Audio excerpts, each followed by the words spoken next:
Evangelho, segundo o relato de Mateus, capítulo 24, verso de número 32.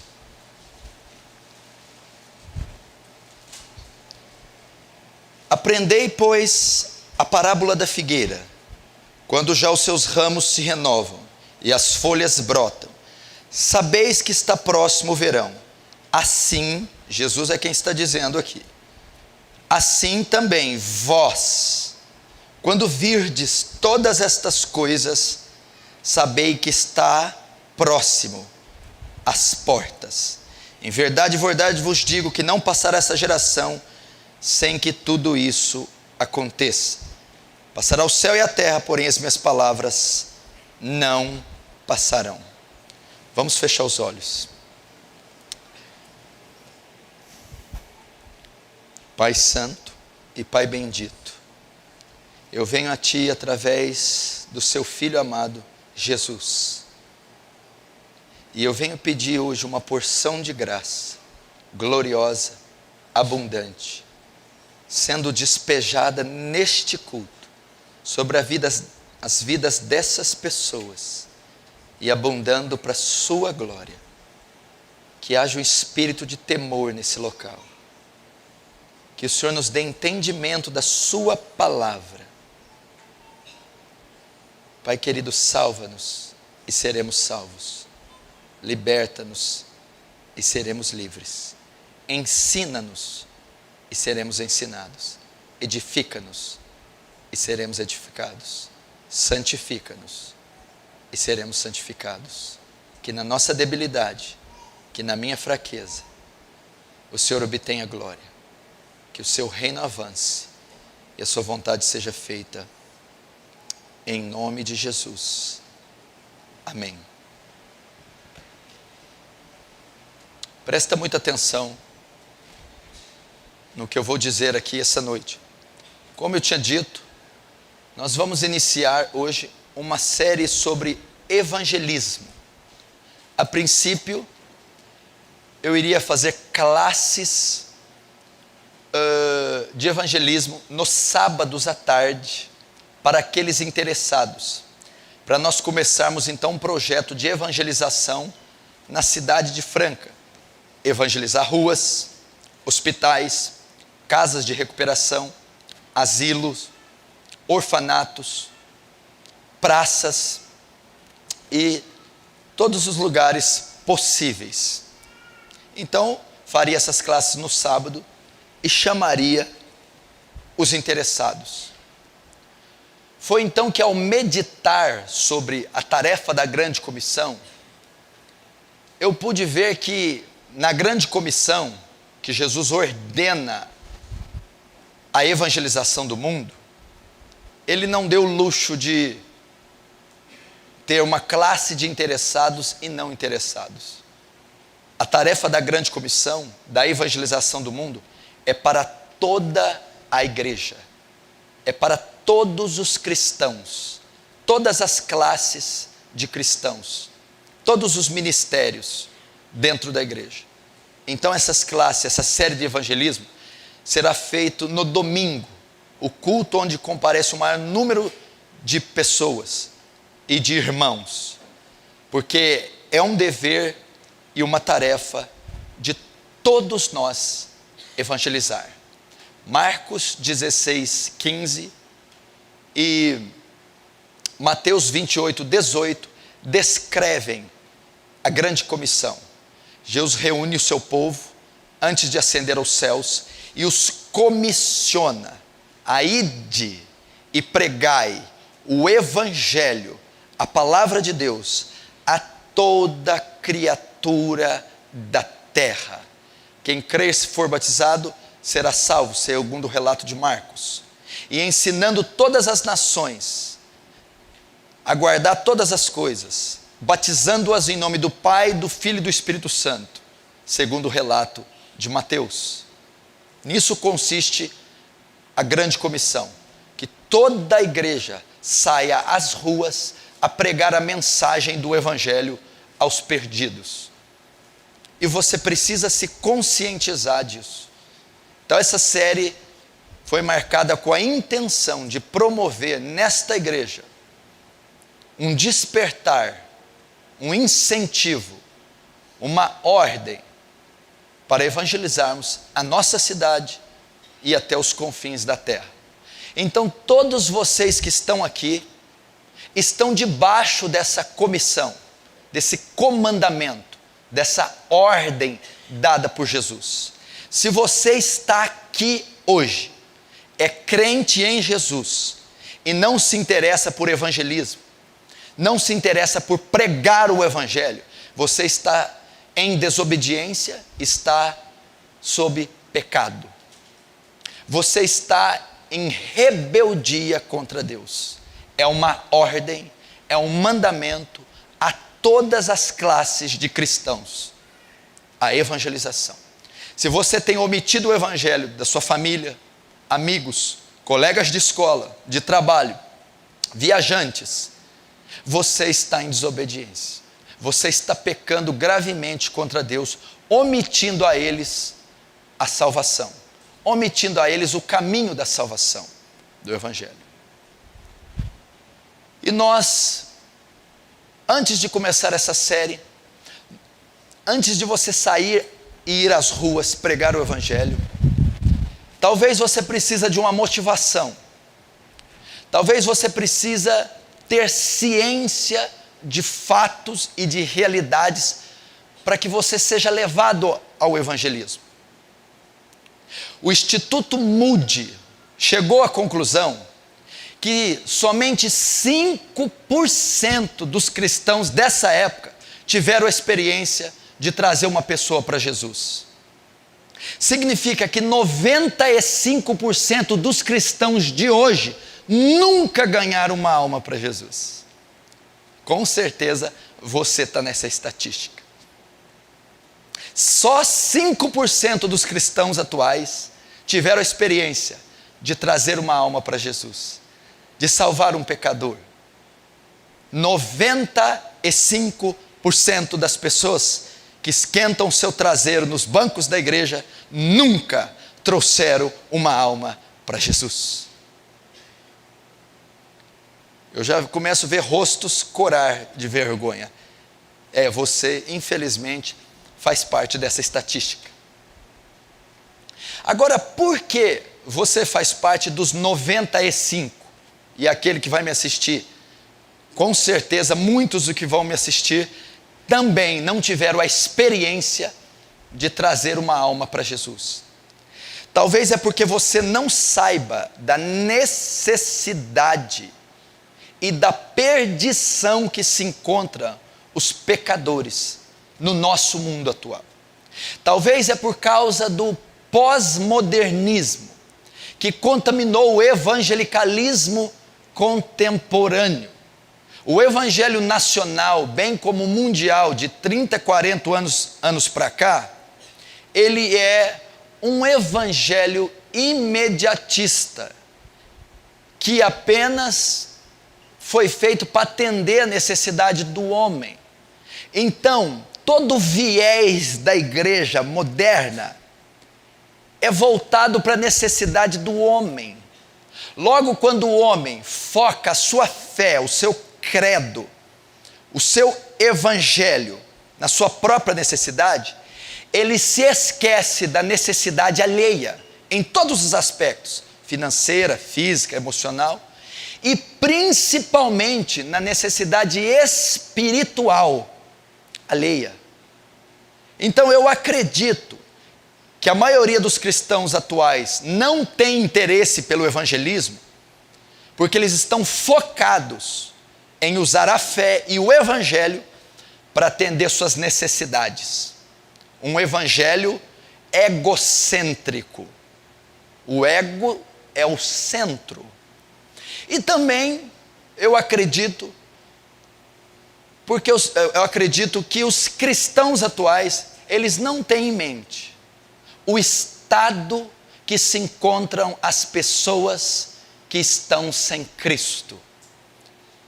Porque eles não têm noção do perigo que a impiedade humana corre sem Jesus.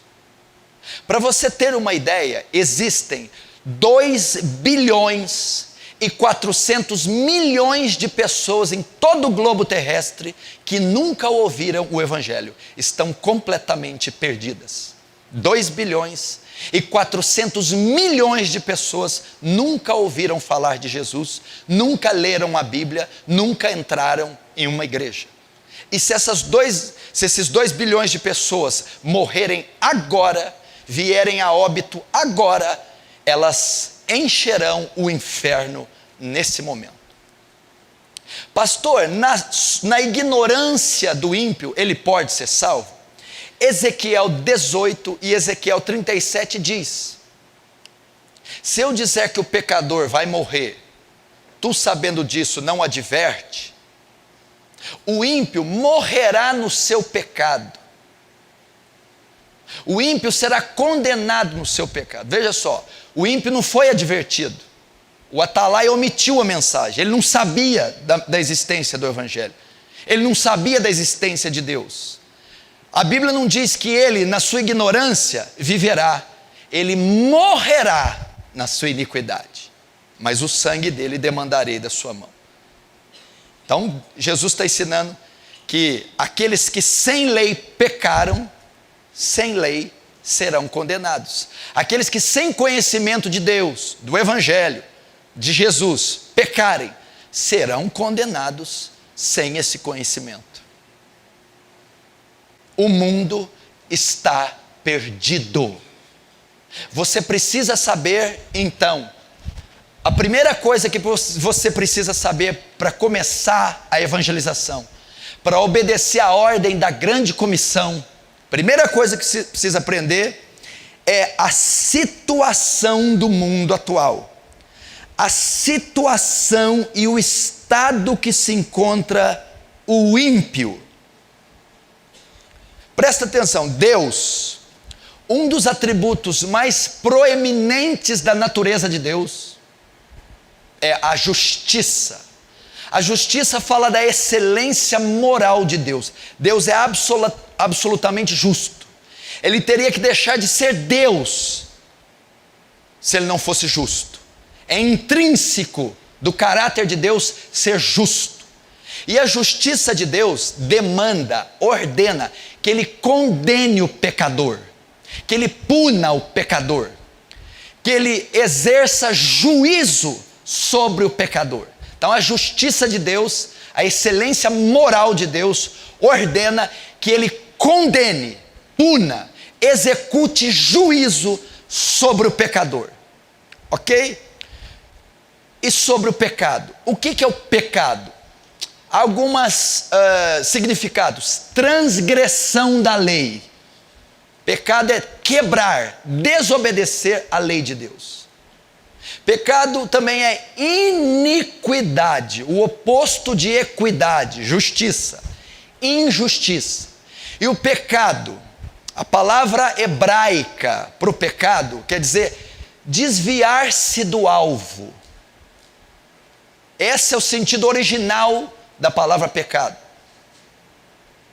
Então, aquele que comete iniquidade, transgressão, se desvia do alvo, que é a lei e a vontade de Deus, e ele é punido por Deus por causa do pecado. Ok, quem então pecou? Quem será punido por Deus? Quem será condenado? Quem sofrerá o justo juízo de Deus? A justa ira de Deus?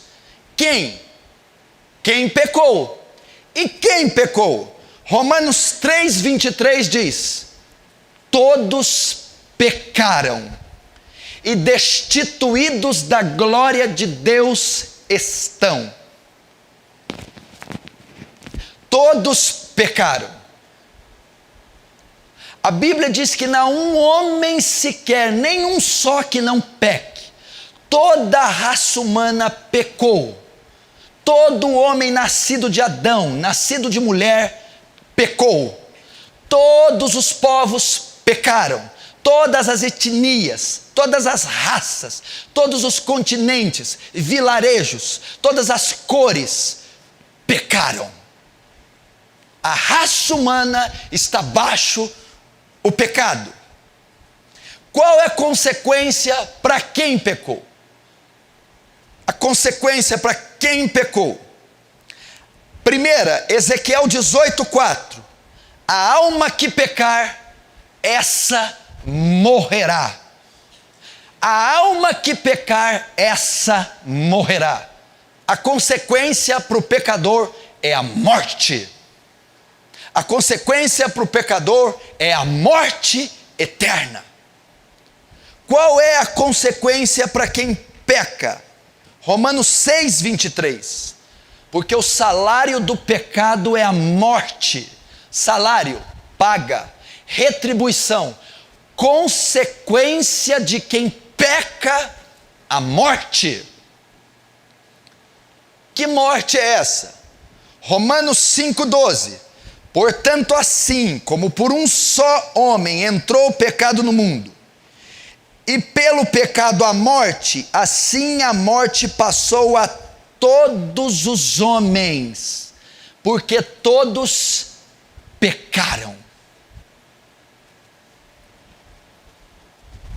Você notou que todos os textos que eu li, eles usam o termo todos. Deus vai punir o pecador. A justiça ordena que ele condene. Quem pecou?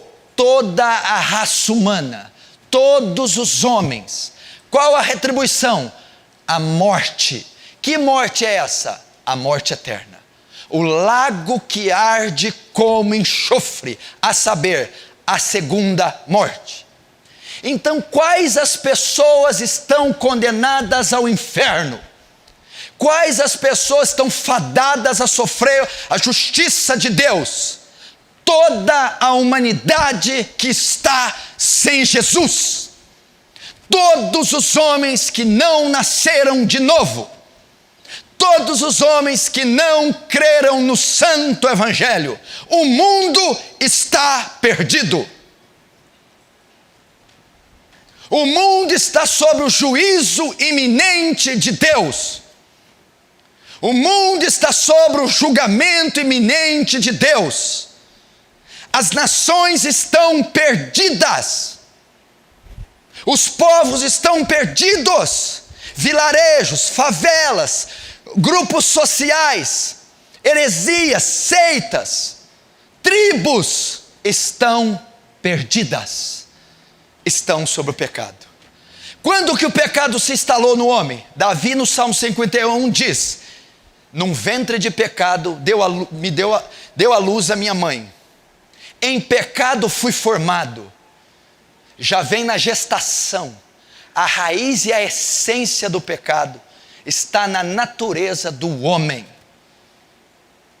Logo, ele vai pecar. Essa é a condição do homem. Agora eu trouxe aqui uns dados e umas estatísticas para você saber a condição do globo com relação ao evangelho. Você precisa prestar muita atenção. Eu não quero ninguém conversando aí no fundo. Por favor, eu preciso da sua atenção. É uma aula isso aqui. Somente na Índia existem 360 milhões de deuses. A Índia é o segundo país mais populoso do globo, que tem quase 1 bilhão de habitantes, perdendo apenas para a China. É uma cultura que adora 360 milhões de deuses falsos. E é uma das nações mais corruptas, mais sujas, mais sincréticas de toda a terra. É quase uma nação inteira condenada. Esse é o estado da Índia, que possui quase 1 bilhão de habitantes. Ela está sob maldição e sob a ira de Deus. Japão, a terceira maior economia do mundo. A nação inteira ainda está prostrada em adoração a Buda. No Japão, nós temos um dos menores índices de evangélicos na nação. É uma potência mundial oriental que está sobre uma cegueira e sob condenação.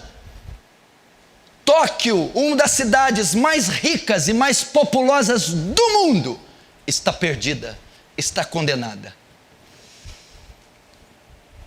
O continente africano está entregue à feitiçaria e ao ocultismo. As religiões afro dominam, cegam e destroem o continente africano. Das 1.800 línguas faladas na África, a palavra de Deus foi traduzida em apenas 150 línguas. Das 1.800 línguas faladas no continente africano, a palavra de Deus está escrita em apenas 150 línguas. 40 milhões de africanos nunca leram a Bíblia, nenhuma vez sequer. Não possui um exemplar sequer da Bíblia no seu idioma. Das 40 nações mais pobres do mundo, 32 estão no continente africano. É um continente que está sob uma profunda miséria e destruição. E milhões estão caminhando para o inferno. Na América Latina, ela está dominada pela idolatria, o catolicismo romano, o espiritismo kardecista e a feitiçaria. Está infestada de paganismo e crendices. A América Latina, o que se adora é um outro Deus, formando um culto sincrético, pagão e idólatra. No Oriente, o islamismo é a religião que mais cresce no planeta. Estudos dizem que em alguns anos o islamismo vai alcançar 1.750 bilhões de adeptos. Em 1981, o islamismo ultrapassou o catolicismo como a maior religião do planeta, e de lá nunca mais parou. O islamismo e os muçulmanos é uma das maiores pragas que se multiplica tão rapidamente na terra. Não só multiplicam-se milhares de pessoas condenadas, como elas influenciam tantas outras a serem condenadas. No Ocidente, o que você vê hoje é uma explosão do ateísmo, do relativismo, do ceticismo crescer. O que você hoje vê na Inglaterra não é mais o país de Charles Studd, Leonard Ravenhill, John Stott, Martyn Lloyd-Jones, dos puritanos. Hoje a Inglaterra é o país de Richard Dawkins, é o ateísmo. Na Ásia, das 1.980 línguas faladas na Ásia, nós só temos a Bíblia traduzida para cerca de 91 línguas. Das 1.980 línguas que são faladas na Ásia, nós temos a Bíblia traduzida só em 91 línguas. A Europa hoje é considerada um continente pós-cristão. A Europa que foi berço da reforma protestante. A Europa que foi a terra natal de Martinho Lutero, Savonarola, John Wycliffe. A Inglaterra que foi berço de John Calvino. Hoje é um continente pós-cristão. Apostatou, se esfriou. As etnias são pequenos povos. Estima-se que hoje existem 11.227 etnias no mundo. Destas 11.227 etnias, 6.614 têm menos de 2% de cristãos evangélicos.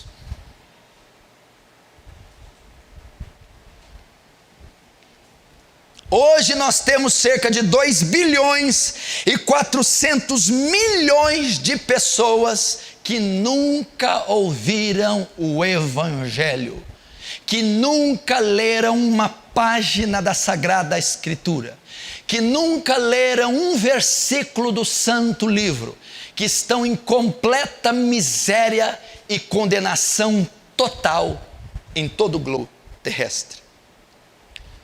O presidente John Kennedy, quando foi assassinado em Dallas, em 1963, dia 22 de novembro, lembra-se? O presidente Kennedy, no seu desfile, é assassinado.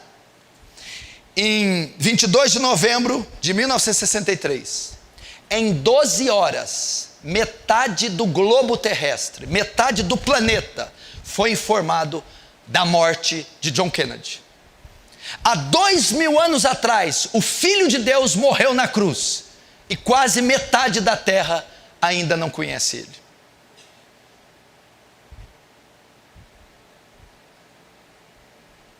Em 12 horas, metade do globo ficou sabendo da morte de Kennedy.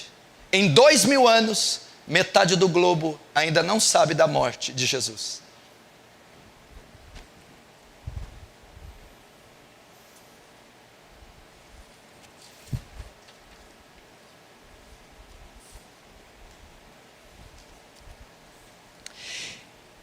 Preste atenção nesses números. Estatísticas mostram que nos últimos 60 anos houve uma explosão de seitas orientais e de religiões pagãs como nunca na história.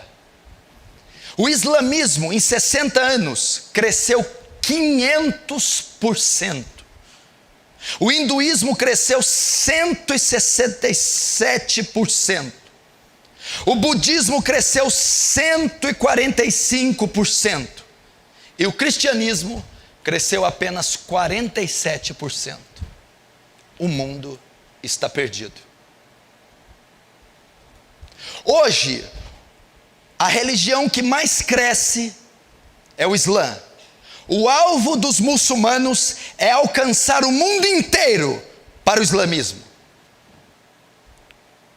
Se os muçulmanos fossem cristãos, o mundo estaria vivendo um avivamento. Jesus seria o Senhor da terra. Mas infelizmente, o que está alcançando o mundo inteiro é o Alcorão, é Maomé, é Alá, e não é o Senhor Jesus Cristo. O alvo deles é alcançar o mundo inteiro. Na Europa isso já está acontecendo. Um dos propósitos do islamismo é transformar a Europa em um continente muçulmano, islâmico.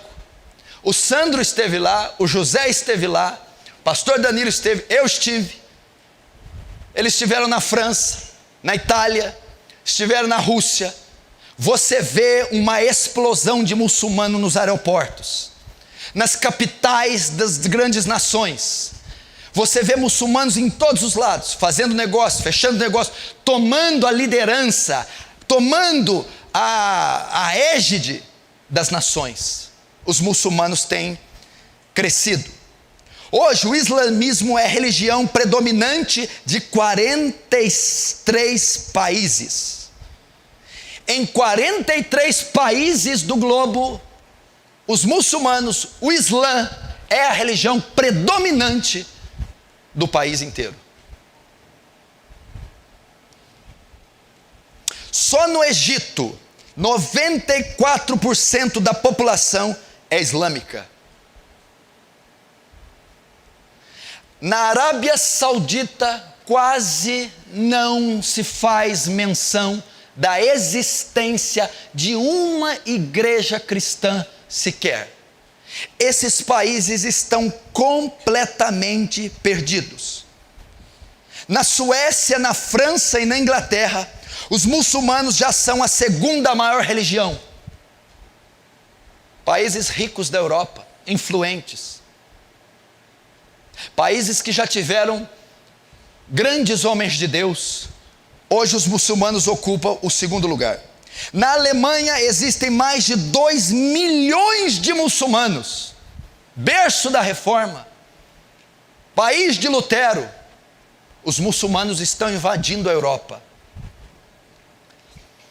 Nas Ilhas Britânicas existem mais de 1 milhão de muçulmanos, mais de 1.200 mesquitas e 5.000 escolas muçulmanas, só nas Ilhas Britânicas. Dos crentes convertidos na Inglaterra, só 4% frequentam os cultos. A Inglaterra, que foi o país de Richard Baxter, Joe Owen, país de Hudson Taylor, país de William Carey, país de Martyn Lloyd Jones, de Morgan Campbell, país que foi berço de avivamentos. Hoje as igrejas estão sendo fechadas e estão sendo abertos bares, clubes e mesquitas. Os muçulmanos estão dominando. Na antiga Iugoslávia foram construídas mais de 600 mesquitas depois da Segunda Guerra Mundial.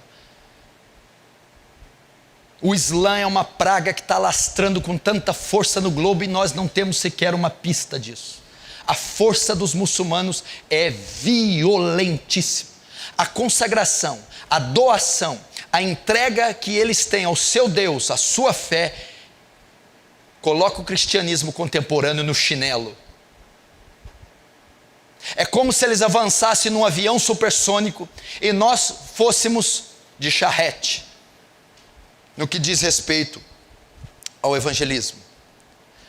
A Holanda, a famosa Holanda dos reformadores holandeses, onde aconteceu o concílio de Dort, na cidade de Dortmund, hoje está cheia de prostituição na praça, drogas liberadas. E o dinheiro que se arrecada, em termos religiosos, se arrecada para a construção de mesquitas. Na Holanda, a construção de mesquitas, o crescimento muçulmano está a todo vapor. Não se vê missionários na Holanda, não se vê evangelismo, não se vê avivamento na Holanda, mas se vê uma explosão muçulmana dominando a Holanda. Nos Estados Unidos da América existem mais de 3 milhões de muçulmanos. Escute esse dado e não tire da sua cabeça nunca mais. O islamismo investe mais dinheiro só na América do que toda a igreja investe em missões no mundo inteiro. Os muçulmanos investem na América mais dinheiro que toda a igreja investe em missões em todo o mundo. Já disseram um tempo atrás que o americano gasta mais com goma de mascar, chiclete, do que com missões. Isso é verdade. Fazendo dos muçulmanos uma das maiores pragas contra o cristianismo já vista. Você já imaginou nós termos 2 bilhões de muçulmanos na terra? Você já imaginou o trono de Deus ser empurrado para ser adorado a Alá, Maomé? Não seria um dos braços do anticristo? Não seria a Babilônia do Apocalipse? Não seria o retorno de Nabucodonosor, dos caldeus? Não seria o cenário para a volta de Jesus? As testemunhas de Jeová, uma das seitas mais abomináveis do mundo, uma das maiores heresias que já se manifestou. Eles negam a divindade de Cristo, a divindade do Espírito Santo.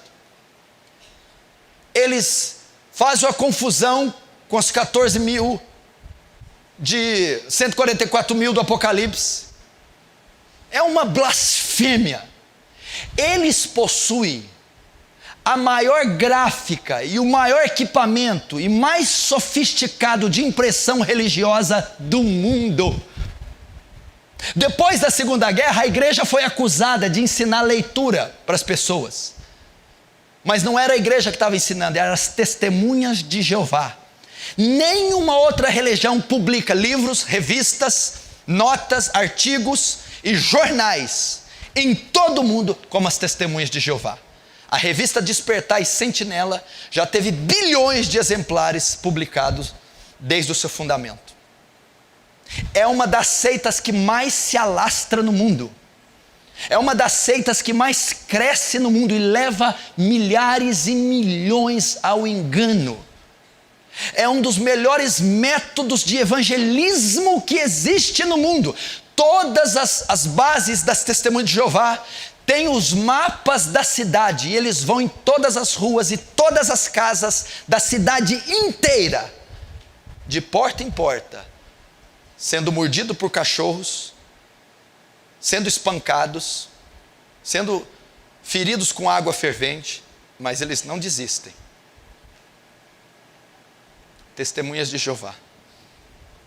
Mormons, os santos dos últimos dias, a igreja dos santos dos últimos dias, é uma das seitas mais milionárias do mundo. Nos últimos 6 anos, os mormons cresceram 460%. Você vê os templos que eles constroem, só em Franca tem 3 grandes templos belíssimos. É uma religião milionária que está explodindo em todo o globo.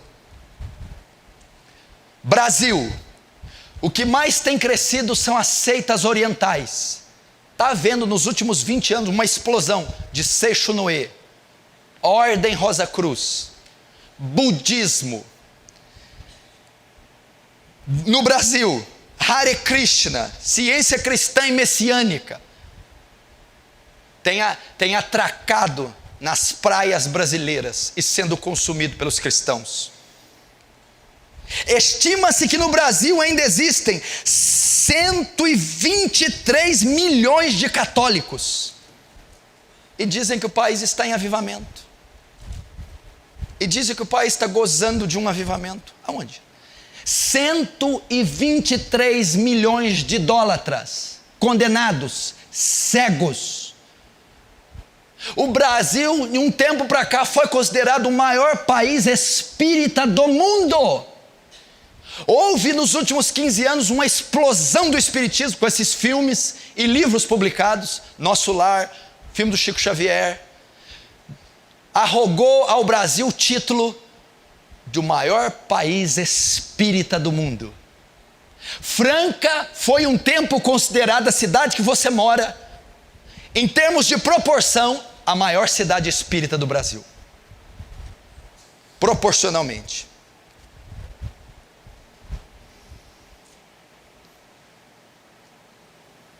Existem centenas e milhares e centenas de milhares terreiros de macumba, umbanda, quimbanda,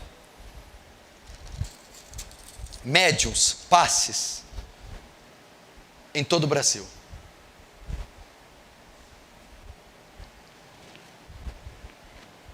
Esse é o estado do mundo. Esse é o estado do homem moderno. Ele está abaixo maldição. Ele está perdido. Vejam as estatísticas. Por que que eu iniciei o culto abrindo em Mateus 24 e Jesus alertando, quando vê de todas essas coisas, sabei que está próximo o fim. Nós estamos vivendo o fim. Todas as profecias até o exato momento já foram cumpridas. O retorno de Jesus está muito mais próximo do que você pode imaginar. Jesus está às portas. Jesus vem sem demora. Jesus vem buscar a sua igreja. Jesus vem despejar os juízos dele sobre a terra. E o tempo do fim se aproxima. E a volta de Jesus está muito mais próxima que imaginamos. O que isso tem a ver com evangelismo e missões? Significa que nós temos pouco tempo.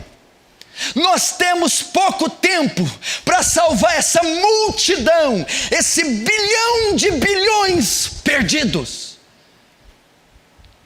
Você não tem mais tempo a perder. Olhe para suas cãs, olhe para a sua idade, olhe para a condição do mundo, olhe para a figueira, olhe para os sinais, veja o fim se consumando.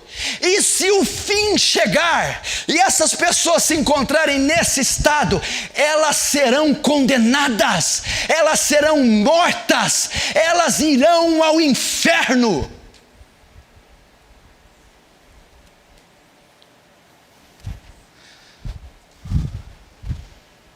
E só tem uma maneira dessas pessoas serem salvas, só tem uma maneira de tirá-las da escuridão. Se elas morrerem nessa condição, todos esses dados, números, estatísticas que eu leio, em nível municipal, estatal, nacional, mundial, global, continental, estão sobre Romanos 6:23, Romanos 3:23, estão sobre Romanos 4:12, sobre Ezequiel 18:4, estão no pecado, todos pecaram, eles estão destituídos ou carecem da glória de Deus, e o salário deles será inevitável, a condenação eterna, a condenação final.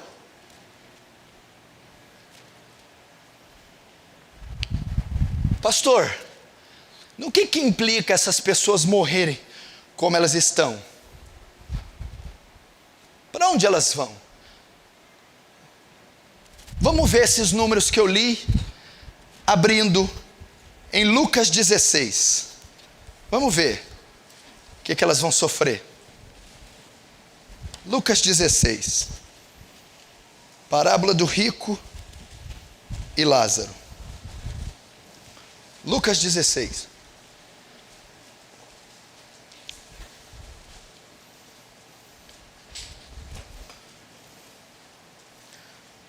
Lucas 16, verso 22. Aconteceu morrer o mendigo e ser levado pelos anjos para o seio de Abraão. Morreu também o rico e foi sepultado no inferno. Estando em tormentos, levantou os olhos e viu ao longe Abraão e Lázaro no seu seio. Então clamando disse: Pai Abraão, tem misericórdia de mim, e manda Lázaro que molhe a água, a ponta do dedo, e me refresque a língua, porque estou atormentado nessa chama.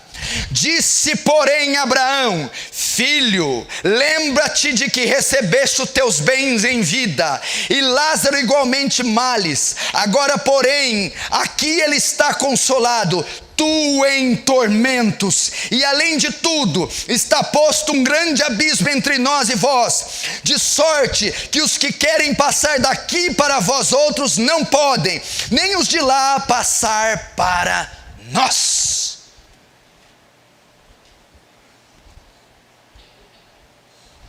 Vejam para onde essas pessoas vão. O termo inferno aqui é Hades, mundo dos mortos, já é uma prefiguração do inferno. Se essas pessoas morrerem no estado que elas estão, elas se juntarão este rico da parábola. Elas sofrerão, primeiro a Bíblia diz, tormentos, não só um tormento, mas tormentos. A pessoa que for condenada sofrerá tormentos, sofrerá aflições, sofrerá males, como disse Abraão no texto. Essas pessoas não estão fadadas a ficar numa sala escura apenas, não estão fadadas a serem divididas de outros espíritos de luz. Essas pessoas estão fadadas ao sofrimento eterno, a males eternos, à punição eterna, ao castigo eterno. Segundo, quando ele roga a Abraão, Abraão diz para ele: lembra-te. a memória não vai ser tirada. Os condenados terão consciência, noção de existência. Descartes disse: penso, logo existo. O ser humano tem noção da própria existência. Lá no inferno, eles terão noção da sua própria existência. E eles terão toda a sua memória intacta. Você já imaginou o horror? Longe dos entes queridos, tendo em mente os pecados, a desobediência, as oportunidades que rejeitou do Evangelho, pois essa multidão de bilhões, se for condenadas, sofrerá suplício, castigo, a ira de Deus, tormentos eternos, e a sua consciência não será tirada. O que mais?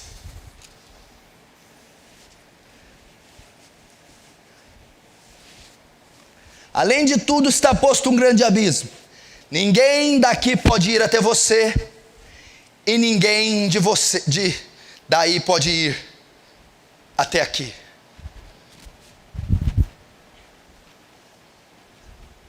Sabe quanto é o tempo do castigo? Uma eternidade. Manda Lázaro vir aqui, ele não pode ir aí e você não pode sair daqui. Essas milhares de almas estarão condenadas por toda a eternidade. Manda Lázaro vir aqui. Você não pode receber visitas no inferno. Essa multidão de ímpios jamais verá sua mãe de novo, os seus filhos, os seus pais, jamais verá um anjo, jamais verá a presença santa de Deus, jamais será visitado por um santo, jamais será evangelizado, nunca mais verá a face de um santo.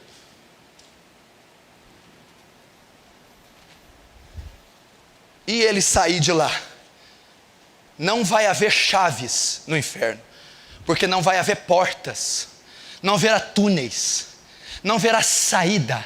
É uma dimensão. Quem se lembra do filme da década de 70, Superman 1, 2 e 3? Superman 2, aqueles 3 inimigos ficavam presos na prisão fantasma. O inferno é mais ou menos aquilo, é uma outra dimensão. Não é alguns quilômetros do Brasil que dá para você sair correndo. É uma dimensão que não existe saída nem entrada. É um vácuo feito para castigar os pecadores.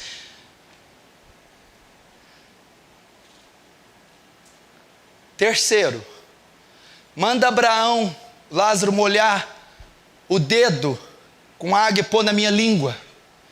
Não. O que significa? Lugar que não haverá alívio da dor. Quem já ralou o braço, dói tanto, mas na mente já está condicionada, vai passar e passa. Quem já teve enxaqueca, toma um remédio 40 minutos, 1h30, vai passar, passa. Quem teve um trauma, cirurgia, 1 semana, pontos, 2 semanas, 3, passou. Quem já teve agonia no peito, aflição, depressão, agonia porque o marido não chegava, agonia porque o filho não deu notícia, meu Deus, onde esse menino está, sumiu, aí ele aparece de manhã, aí o marido liga, não, parei aqui no posto, estou abastecendo. No inferno não haverá alívio, não haverá dores tremendas. Eu estou com sede, porque essa chama me atormenta, essa chama me arde. Alivia minha dor, Abraão. Não haverá alívio de dor no inferno, não haverá alívio do tormento no inferno.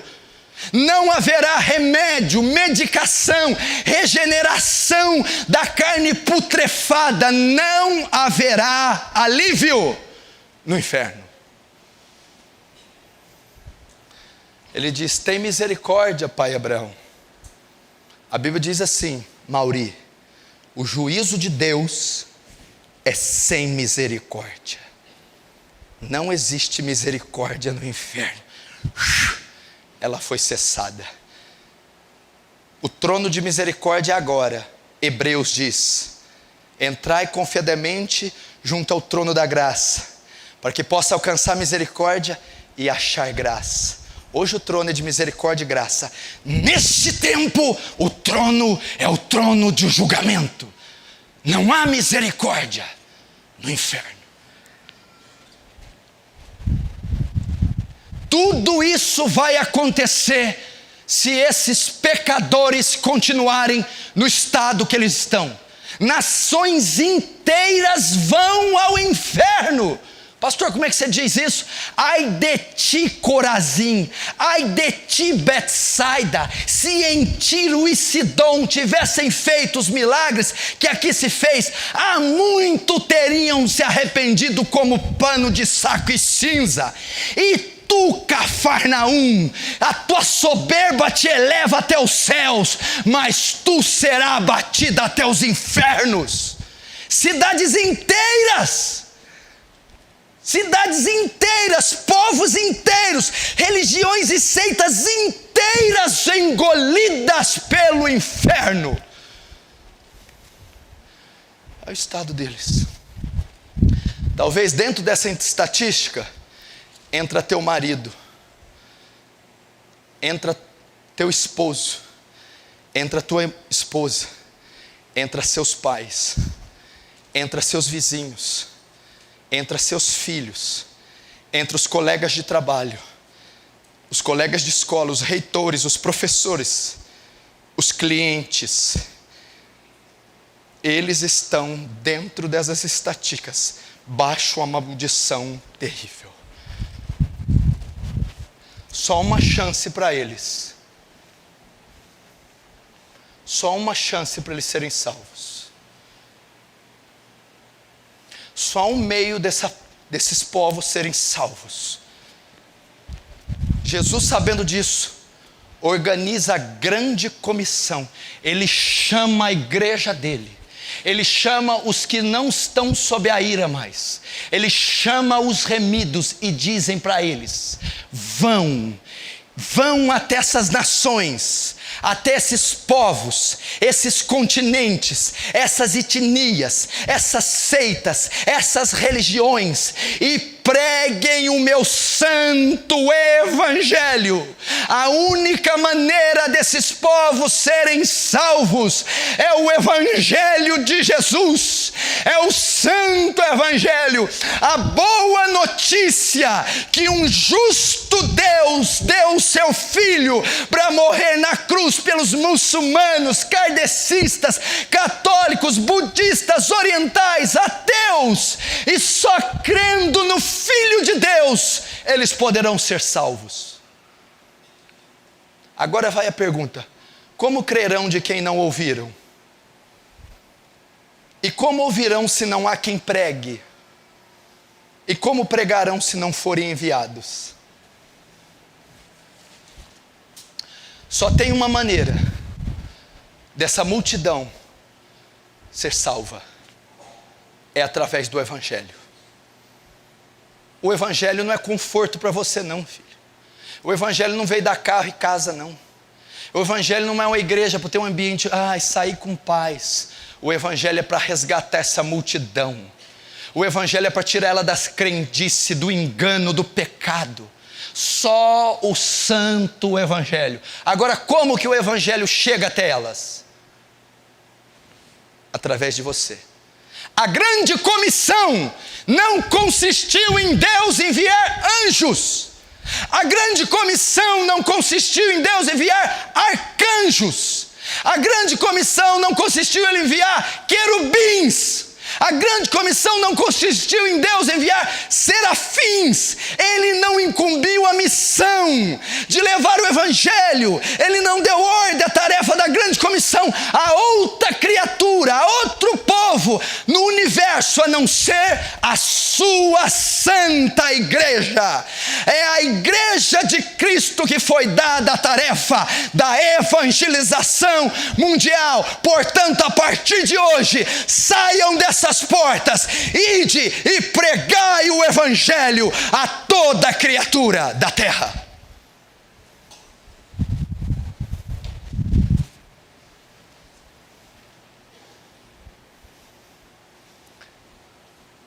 eles só podem ser salvos pela pregação do Evangelho. E só você pode pregar o Evangelho a eles.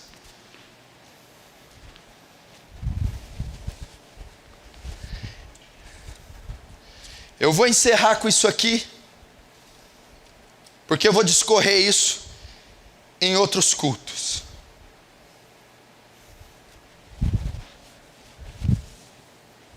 Presta atenção. Eu vou ler esse texto, eu vou pregar ele de novo. Eu te li aqui as estatísticas do estado da raça humana. Dentro dessas estatísticas está seu pai, sua mãe, teu esposo. Gente aqui está sentada aqui dentro, está aqui. Filhos. Aquele colega do banco, amigo que senta atrás na escola, o reitor, o professor, a tia, a avó, o vizinho, está aqui. Só tem uma maneira deles ser salvos. Aprova a Deus salvar o homem através da loucura da pregação. É pela loucura da pregação. A Bíblia diz que o homem é salvo pela fé, não é? Pela graça sois salvos, por meio da fé. Isso não vem de vós, é dom de Deus. Não vem por obras, para que ninguém se glorie. Quando alguém crê, é salvo. E como ele crê?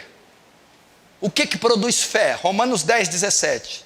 Porque a fé vem, ela é produzida pelo ouvir, e o ouvir da palavra. Para que essa multidão seja salva, ela tem que crer. Para ela crer, ela tem que ouvir o Evangelho. Para ela ouvir o Evangelho, você tem que ir até ela e pregar o Evangelho. Você tem que ir até o seu marido e pregar o Evangelho. Você tem que ir até sua esposa e pregar o Evangelho. Você tem que ir a seus filhos e pregar o Evangelho. Você tem que ir até os seus pais e pregar o Evangelho. Você tem que ir na repartição que você trabalha e pregar o Evangelho. Nos seus clientes e pregar o Evangelho. Tem que ir nos seus professores e pregar o Evangelho. Até os alunos e pregar o Evangelho. Até sua cidade natal e pregar o Evangelho. Você tem que pregar o santo Evangelho. Assim elas ouvirão, assim elas crerão e assim elas serão justificadas, salvas, com a pregação do Evangelho. Igreja,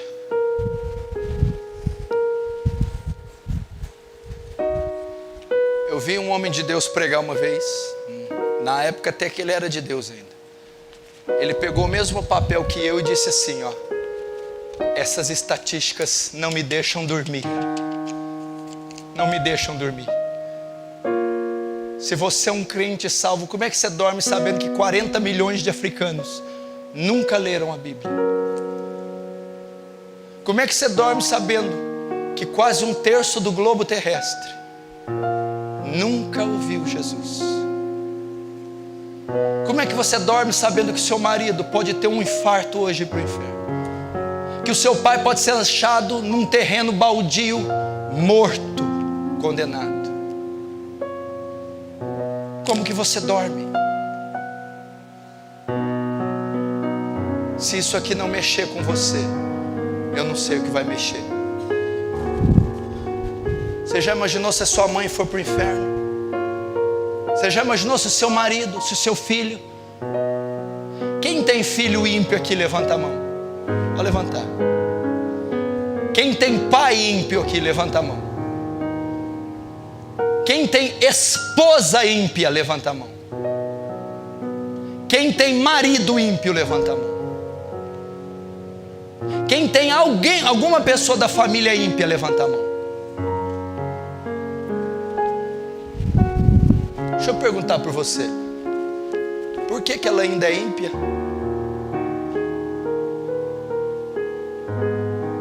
Por que ela ainda é ímpia? Qual que é o seu papel aí nessa família? Você já imaginou se o seu pai vinha a óbito essa noite? Você já imaginou se a sua esposa vir? Se o seu marido vir? Se os seus filhos?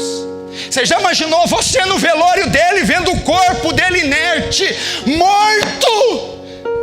você dizer: eu não consegui. Você foi condenado. Quando você vê aquele corpo inerte, cheirando aquelas flores, morto num bar, morto num carro capotado, bêbado, morto no motel, morto na droga, morto no vício, e você vai dizer: morreu, se foi, acabou, e agora aqui jaz o corpo. Onde está a alma?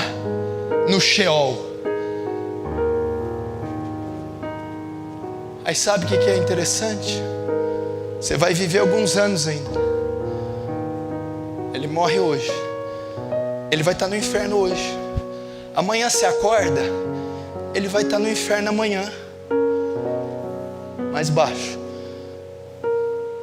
Daqui uma semana, ele está lá no inferno ainda. Daqui 5 meses, ele vai estar no inferno.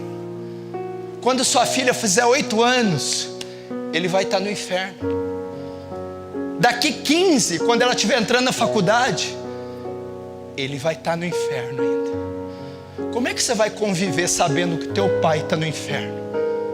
Como é que você vai subir para pregar aqui, sabendo: enquanto eu prego, meu pai arde nas chamas do inferno? Como é que você vai evangelizar sabendo: a minha mãe está queimando no inferno hoje, e daqui 15 anos ela estará queimando, daqui 60 ela estará?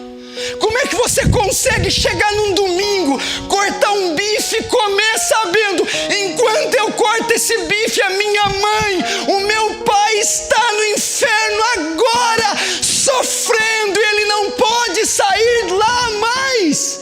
Por que eu não preguei? Por que eu não chorei? Por que eu não jejuei mais? Como é que você consegue ir num shopping? Estou aqui no shopping, mas a minha mãe está no inferno. Ela está lá agora. Ela está lá agora. Eu não orei. Eu não chorei por ela. Eu não preguei. Eu não paguei o preço. Ela está lá.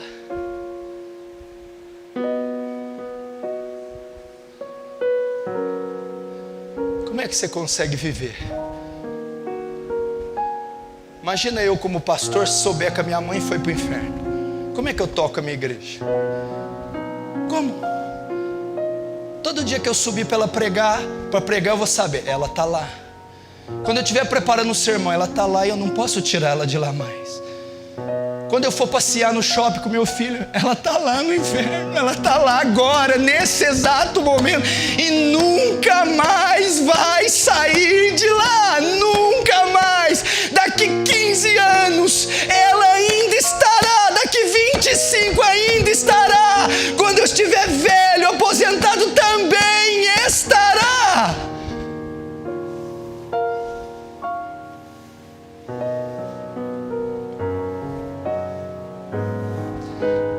Igreja, contudo eles ainda não morreram.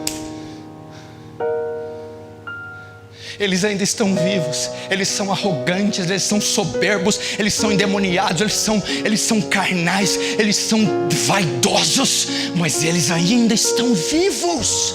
Chore enquanto estão vivos, pregue enquanto estão vivos, jejue dias, noite, meses, anos, até que o Espírito Santo tenha misericórdia e salve. Porque depois que eles forem como o rico, nunca mais eles são de lá. Já pensou, dona Dora? Ele falando: Dora, molha a ponta da minha língua, Dora. Eu não posso mais. Já imaginou, Sandra? Bem, molha a minha língua. Não tem mais jeito.